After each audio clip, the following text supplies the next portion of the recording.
नई शिक्षक नियमावली का फिर से रिव्यू हो सकता है। सीएम नीतीश कुमार नई नियमावली को लेकर कर सकते हैं रिव्यू। लगातार विरोध के बाद अब इसमें सुधार की गुंजाइश है। मानसून सत्र के बाद नियमावली में सरकार कर सकती है सुधार। महागठबंधन में भी नियमावली को लेकर विरोध रहा है और लेफ्ट पार्टी के नेताओं और शिक्षकों का विरोध जारी है। पहले से कार्यरत शिक्षकों को सरकार राहत दे सकती है। सूत्रों के हवाले से यह बड़ी खबर हम आपको बता रहे हैं, जिसमें नियमावली में सुधार होने की खबर है और मानसून सत्र के बाद सुधार संभव है। रजनीश हमारे साथ फोन लाइन पर। रजनीश, शिक्षक नियमावली में सुधार की बात आ रही है सूत्रों के हवाले से, क्या कह रहे हैं आपके सूत्र? बिल्कुल विवेक, देखिए बड़ी खबर है ये, और जो 4 लाख जो खासकर नियोजित टीचर हैं उनसे जुड़ी खबर है ये, क्योंकि लगातार विरोध हो रहा है। जब से बिहार कैबिनेट में ये मुहर लगी है कि नई शिक्षक नियमावली को लेकर, उसके बाद बीपीएससी ने जो विज्ञापन जारी किया है, लगातार विरोध देखने को मिल रहा है। खासकर महागठबंधन के अंदर जब विरोध शुरू हुआ है, सीएम नीतीश कुमार ने विधायकों को, यानी लेफ्ट पार्टी के जो विधायक हैं, उनको आश्वासन दिया है कि मानसून सत्र के बाद जो नई शिक्षक नियमावली है इसका खुद से वो रिव्यू कर सकते हैं, और उसके बाद जो है रिव्यू करने के बाद माना जा रहा है कि इसमें सुधार की पूरी तरह से संभावना है।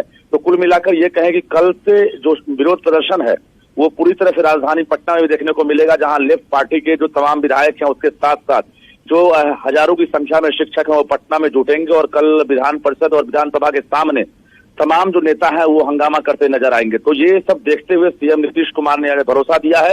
हालांकि मानसून सत्र के बाद इंतजार करना जरूरी है, क्योंकि इसके बीच जो बीपीएससी है वो भी लगातार फॉर्म भरने के लिए तारीख की घोषणा की है। उस बीच फॉर्म भरे जा रहे हैं, लेकिन परीक्षा से पहले हो सकता है कि सीएम नीतीश कुमार बड़ा फैसला ले सकते हैं, जिसमें जो नियोजित टीचर हैं जिनको परीक्षा देने की बारी है वो बच सकते हैं परीक्षा से, या फिर सरकार जो है बिना शर्त राज्यकर्मी का दर्जा देने पर भी विचार कर सकती है। तमाम ये सूत्र बता रहे हैं। रजनीश, हमें जरा ये बताइए, ठीक है, मानसून सत्र के बाद क्या एक बैठक होगी, सभी से राय ली जाएगी? क्योंकि हमने देखा है कि इससे पहले जो भी दल शामिल है सरकार में, उनका यह कहना है कि उनकी बात को उतनी वैल्यू नहीं मिल पाती। तो क्या इस बार नीतीश कुमार सबकी राय लेकर इस पर आगे बढ़ेंगे, या फिर नीतीश कुमार की राय अंतिम राय होगी?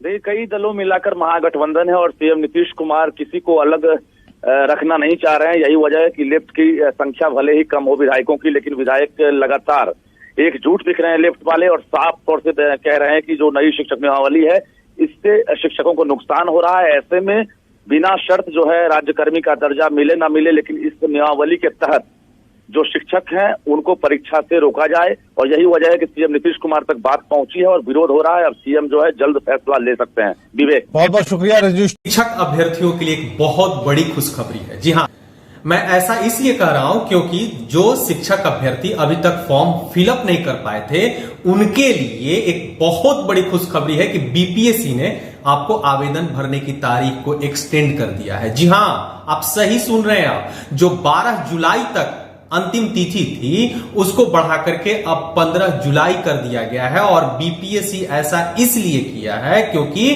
काफी शिकायतें मिल रही थी कि सर्वर डाउन होने के कारण से एप्लीकेशन फॉर्म भरने में काफी दिक्कतें आ रही है शिक्षक अभ्यर्थियों को, जिसको देखते हुए लगातार ये मांगे की जा रही थी और ये बातें कही जा रही थी कि आखिर 12 जुलाई तक कैसे फॉर्म को फिलअप किया जाएगा, क्योंकि स्टेप बाय स्टेप कई चरण होते थे और उन चरणों के पार करने के बाद ही वो फॉर्म जो होता था वो पूर्ण फिलअप होता था। यानी कि इन दिक्कतों को देखते हुए बीपीएससी ने शिक्षक अभ्यर्थियों की बातों को सुना और 3 दिनों का एक्सटेंड दे दिया गया। यानी कि 12 जुलाई को जो खत्म हो रही थी तारीख, उसको अब 15 जुलाई को एक्सटेंड कर दिया गया। और आज की यह सबसे बड़ी खबर है, जिसको लेकर के जो तमाम शिक्षक अभ्यर्थी हैं उनके चेहरे पर थोड़ी खुशी की झलक देखने को मिली है। उनका कहना है कि 3 दिनों में निश्चित ही बहुत सारे फॉर्म जो अभी अधूरे रह चुके हैं वो पूरे कर लिए जाएंगे, यानी कि भर लिए जाएंगे। इसको लेकर के लगातार ये सवाल भी उठाए जा रहे हैं। बिहार में आप समझते हैं कि 1,70,000 शिक्षकों की बहाली होने वाली है, और उसके लिए बीपीएससी को नियुक्त किया गया, और बीपीएससी के माध्यम से इन तमाम शिक्षकों की